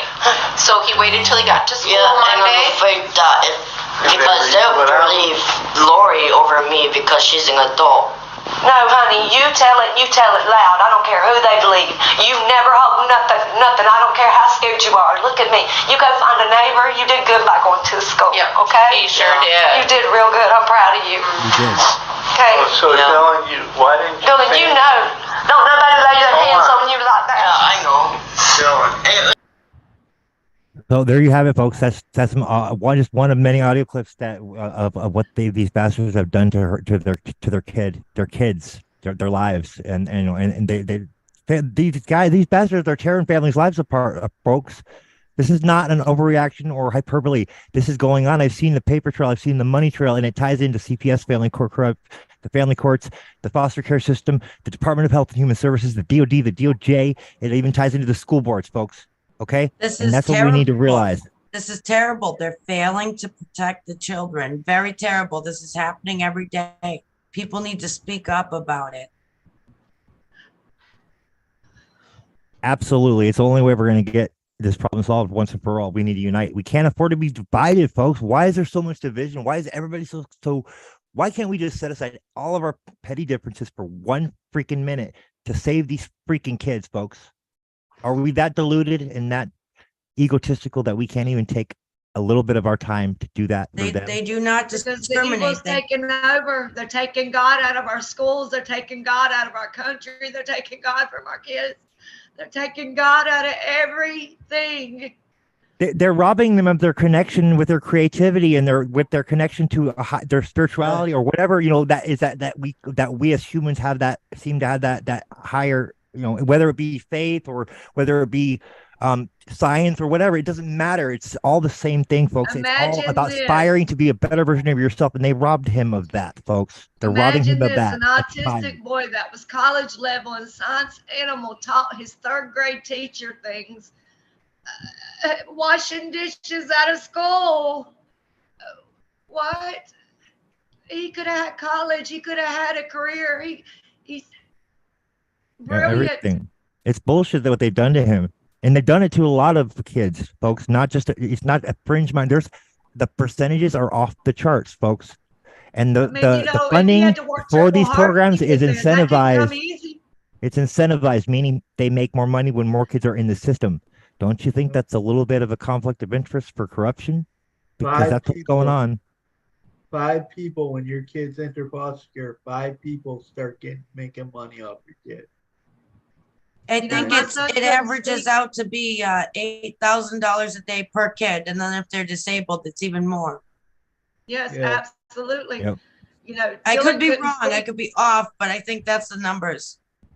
Because they make billions of dollars a year. I think it's like upwards of like 80% or something. And like now at this point, I think I heard last recently.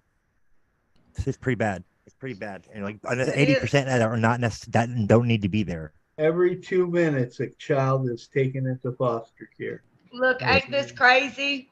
My children have full coverage medical through their dad's retirement, the military, and college and everything. But the state would rather take medical that other children desperately need and give it to 2 children that already have that. That's so fucked up. They're frauding. Excuse my language, I apologize, giving folks, these but that's children not right. medical that they don't even need. Our medical's sitting here for our children and not even being used. Well, they're not even giving these kids, taking them to the dentist and the doctors. They're not even providing, they're not medically making sure they're safe. My daughter Addie that just turned 18, she says she didn't go to the doctor one time in foster care in the 5 years. Because they don't want to be held accountable for their abuse. They don't want. They're trying to cover it up. The money in their pocket, and they're not taking the kids to the doctor. They're not paying doctors. They're not taking the kids to it. So that's because they're racketeering the money. Obviously, because that's what it looks like to me. this is fraud in every Complete way, fraud. from the Complete medical fraud. to Fraud, to- endangerment, neglect, all of the above, and then some. We can't even name here because it's just so sick what these bastards have done. And it's It's so sickening. out there. They charge parents child support for being in foster care, Mm-hmm. but Yep. yet they collect federal funding to take care of your kids. Exactly. they all need to be Double audited dip. by the IRS. Well, I don't, I don't even know if we can trust them to do that either. At this No, point, I think I they're know. pretty much in on it I'm too. not gonna Yeah. stop. They're gonna put me in prison 20 years. That's where they're gonna put me. The good Lord told me, walk through that fire, Joanne, you'll come out the other side untouched, Yep. unburned. And that, you know what? I'll walk out in front of a train for my kids. I'll do it. Yep. I'll go to prison. And If that's what I gotta do, I'm not any shutting mother up. would. Any mother would. If that's if where anybody they think they understands gotta that put bond. me, then that's where they gotta put me. Well, we're gonna do our best to stop them in their tracks. I Yep. spent my whole life not being a criminal. I obeyed the law. I never even had a speeding ticket. And they made Yeah, me a criminal. It's unconscionable what these bastards have done. I'm gonna Well- I'm gonna look up that the number for that district attorney and call her I'm at home. gonna go ahead and wrap up the live, and then I gotta run you guys for the night. But we're Thank you, gonna do this Steve. tomorrow again. Okay. Thank you so much. Have a You're good very, night. very welcome. I'm here to help you guys. I'm here to advocate for you. I'm here to back you up. And that goes for everybody else in the audience that's maybe watching too, that doesn't have everyone. somebody to Yes. speak and doesn't have a voice for themselves. I don't care your color, creed, your background. I will advocate for you and I will fight for you. If you have corruption of this level going on, CPS corruption, medical fraud corruption going on, whatever, let's expose it and put a stop to it once and for all, folks. Absolutely. I'm calling We for have to